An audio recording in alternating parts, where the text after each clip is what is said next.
Good morning students. Today's our topic is endoplasmic reticulum.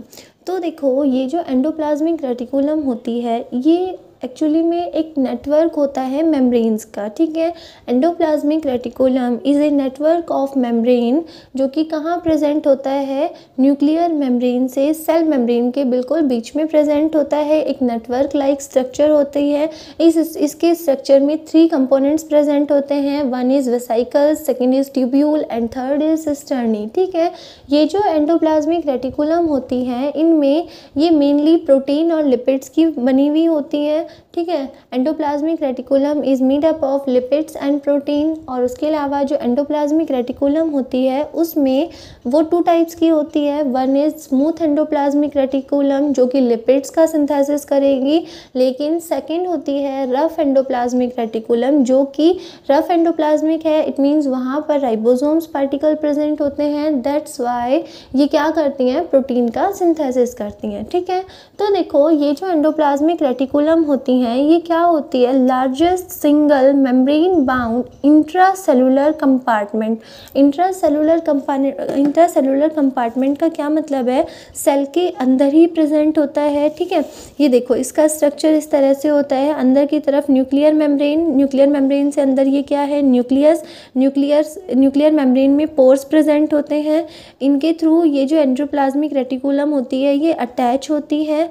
ठीक है, endoplasmic reticulum आगे कहाँ तक जाएगी, सेल मेम्ब्रेन तक जाएगी। ठीक है, तो ये एक सेल के अंदर ही ये लार्जेस्ट स्ट्रक्चर प्रेजेंट होता है जो कि सिंगल मेम्ब्रेन बाउंड होगा और इसीलिए इसे क्या बोलते हैं, इंट्रासेलुलर कंपार्टमेंट बोलते हैं। ठीक है, अब आगे देखो, पोर्टर, क्लाउडेड एंड फेलम जो थे उन्होंने study the endoplasmic reticulum under electron micrograph as ribbon like structures and ribbon like tubules and vesicles. ठीक है, देखो इसमें क्या होता है कि जो पोर्टर, क्लाउडे और फेलम जो थे उन्होंने एंडोप्लाज्मिक रेटिकुलम को इलेक्ट्रॉन माइक्रोस्कोप के अंदर इनकी स्टडी की और उन्होंने क्या बताया कि इसमें रिबन लाइक ट्यूब्यूल्स प्रेजेंट होती हैं एंड वेसिकल्स प्रेजेंट होती हैं। ठीक है, अब आगे देखो, endoplasmic reticulum name firstly given by Porter in 1953। ठीक है, पोर्टर ने 1953 में सबसे पहले इसे एंडोप्लाज्मिक रेटिकुलम नाम दिया था।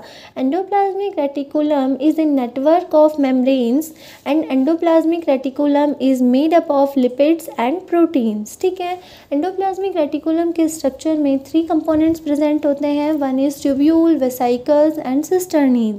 आगे देखो, ये जो एंडोप्लाज्मिक रेटिकुलम होगी ये कहाँ प्रेजेंट होती है, mainly present in all eukaryotic cells except RBCs and embryo. ठीक है, एम्ब्रियोनिक जो सेल्स होती हैं वहाँ पर और आरबीसीज जो होंगी वहाँ पर एंडोप्लाज्मिक रेटिकुलम एब्सेंट होती है। उसके अलावा जितनी भी यूकैरियोटिक सेल्स होती हैं उनमें एंडोप्लाज्मिक रेटिकुलम प्रेजेंट होती है। ठीक है, एंडोप्लाज्मिक रेटिकुलम जो होती है वो मेनली किसके ऊपर डिपेंड होती है, मेटाबॉलिक जो एक्टिविटीज़ होती है उन पर डिपेंड करती है। मींस अगर कोई सेल मेटाबॉलिकली मोर एक्टिव है तो उनकी एंडोप्लाज्मिक रेटिकुलम भी कैसी होंगी, वेल डेवलप्ड होंगी। लेकिन अगर सेल जो है उसमें मेटाबॉलिकली लेस एक्टिव है तो जो एंडोप्लाज्मिक रेटिकुलम होगी वो भी किस टाइप की होगी, बिल्कुल लेस, मतलब बिल्कुल पुअरली डेवलप्ड एंडोप्लाज्मिक रेटिकुलम होती है। ठीक है, endoplasmic reticulum is absent in prokaryotic cells and undifferentiated cells. आगे देखो, endoplasmic reticulum is of 2 types. One is smooth endoplasmic reticulum and second is rough endoplasmic reticulum. जो rough endoplasmic reticulum होती है उनकी सरफेस पर राइबोसोम्स प्रेजेंट होते हैं, इसीलिए ये क्या करती है, take part in protein synthesis. ठीक है, प्रोटीन का सिंथेसिस करती है। अब आगे देखो, ये जो एंडोप्लाज्मिक रेटिकुलम होते हैं इनकी मॉर्फोलॉजी देखो। Structure of endoplasmic reticulum change according to metabolism process. ठीक है, मेटाबॉलिज्म प्रोसेस जो होती है उनके कारण जो एंडोप्लाज्मिक रेटिकुलम का स्ट्रक्चर होता है वो चेंज होता रहता है। कैसे? एम्ब्रियो जो होगा उसमें, एम्ब्रियो जो होता है उसमें तो एंडोप्लाज्मिक रेटिकुलम एब्सेंट होती है। यंग सेल्स जो होंगी उसमें more developed endoplasmic reticulums present होती हैं, लेकिन जो एजेड सेल्स होंगी उनमें less developed endoplasmic reticulum present होती हैं। ठीक है, अब आगे देखो एंडोप्लाज्मिक रेटिकुलम का स्ट्रक्चर जो होता है उसमें 3 कंपोनेंट्स है। तो first component is cisternae. Cisternae are flat bag like structures, जो कि लॉन्ग अनब्रांच्ड सिस्टर्नी, देखो फ्लैट होती है, बैग लाइक स्ट्रक्चर होती है, लॉन्ग होती है और अनब्रांच्ड स्ट्रक्चर्स होती हैं। ठीक है, present in parallel rose around nucleus. कहाँ प्रेजेंट होती हैं? न्यूक्लियस के अराउंड प्रेजेंट होती हैं इन पैरेलल रोज। ठीक है, उसके बाद इनका जो डायामीटर होगा वो कितना 4 to 5 nm होता है।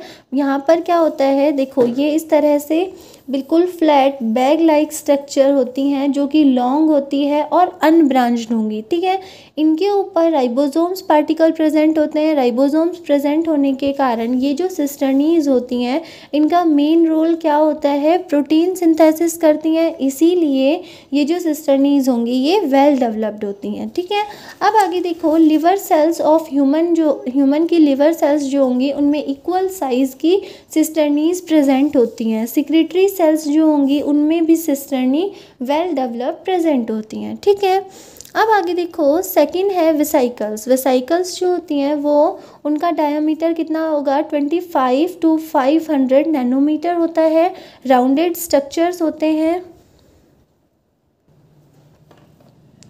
वेसाइकल्स जो होते हैं ना वो जॉइन होकर लॉन्ग वेसाइकल्स का फॉर्मेशन करते हैं which is known as canal cells. ठीक है, वेसाइकल्स जो होंगे बहुत सारी वेसाइकल्स इस तरह से आपस में अटैच होकर एक लॉन्ग वेसाइकल का फॉर्मेशन करती हैं, और ये जो वेसाइकल होती है इसे हम क्या बोलते हैं? कैनाल सेल्स बोलते हैं। ठीक है, vesicles are scattered in cytoplasm. These vesicles are scattered in cytoplasm। Cytoplasm में स्कैटर्ड फॉर्म में प्रेजेंट होंगी, और सिक्रेटरी एंड प्रोटीन सिंथेसिस जिन सेल्स में होता है उनमें वेसाइकल्स जो होंगी वो मैक्सिमम प्रेजेंट होती हैं। ठीक है, अब आगे देखो नेक्स्ट थर्ड है ट्यूब्यूल्स। ट्यूब्यूल्स क्या होती है? ट्यूब्यूल्स जो होती हैं देखो उनका डायामीटर कितना होगा 50 to 190 मिली माइक्रोन होता है। ठीक है, उसके अलावा ये स्मूथ वॉल्ड स्मॉल और इरेगुलरली ब्रांच्ड स्ट्रक्चर्स होती हैं। ठीक है, उसके अलावा ये जो ट्यूब्यूल्स होंगी ये इनसाइड कैसी होती है? होलो होती है। Hollow inside present in active cells. Active cells means जहाँ पर synthesis of cholesterol, glycerol and hormone like steroid. ठीक है, इनका जहाँ पर सिंथेसिस होता है उनकी सिंथेसिस होगा तो वो सेल्स एक्टिव सेल्स होंगी। ठीक है, उनमें ट्यूब्यूल्स प्रेजेंट होती है। ट्यूब्यूल्स की मेन फंक्शन क्या है? देखो ट्यूब्यूल्स के ऊपर राइबोसोम्स एब्सेंट होते हैं।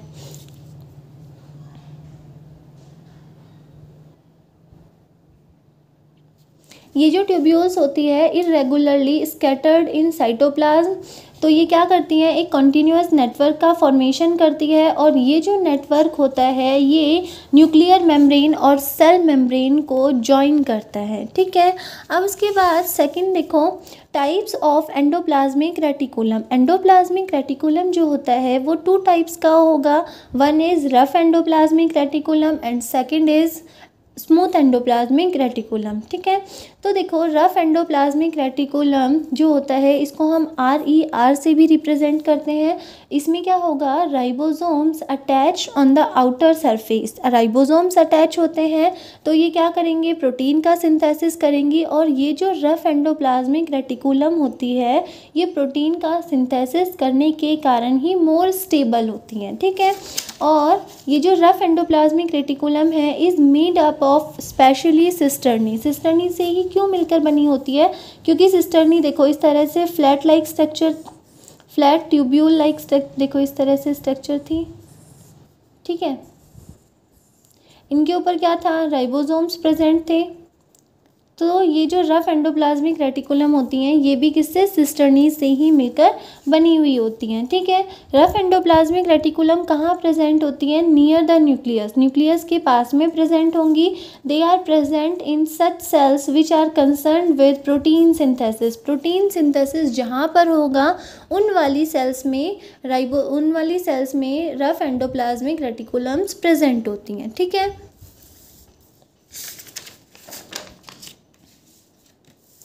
Second is smooth endoplasmic reticulum. तो देखो ये जो स्मूथ एंडोप्लाज्मिक रेटिकुलम होती है इसकी सरफेस जो होगी वो स्मूथ होगी। क्यों, क्योंकि यहाँ पर राइबोसोम्स एब्सेंट होते हैं। ठीक है, राइबोसोम्स प्रेजेंट होने के कारण ही रफ एंडोप्लाज्मिक रेटिकुलम की सरफेस कैसी हो जाती है, रफ हो जाती है। तो देखो स्मूथ एंडोप्लाज्मिक रेटिकुलम जो है उसका मेन फंक्शन क्या होगा, लिपिड का सिंथेसिस करना। ठीक है, और ये जो एंडोप्लाज्मिक रेटिकुलम होती है ये बिल्कुल सेल मेम्ब्रेन के पास में प्रेजेंट होती है, पेरिफेरल होती है इन पोजीशन। ठीक है, उसके बाद में smooth endoplasmic reticulum is less stable as compare to rough endoplasmic reticulum. ठीक है, it is made up of tubules and vesicles. जो स्मूथ एंडोप्लाज्मिक रेटिकुलम होगी वो किससे मिलकर बनी हुई होगी, ट्यूब्यूल्स एंड वेसिकल्स से। ठीक है, functions, they are present in such cells which are concern with lipids and glycogen synthesis. तो देखो ये जो स्मूथ एंडोप्लाज्मिक रेटिकुलम है वो कहाँ प्रेजेंट होगी, उन वाली सेल्स में जहाँ पर लिपिड्स का सिंथेसिस होना है और ग्लाइकोजन का सिंथेसिस होना है। ठीक है, लिवर सेल्स जो होती हैं उनमें भी प्रेजेंट होती है। क्यों, क्योंकि लिवर सेल्स में ग्लाइकोजन का स्टोर होता है। ठीक है,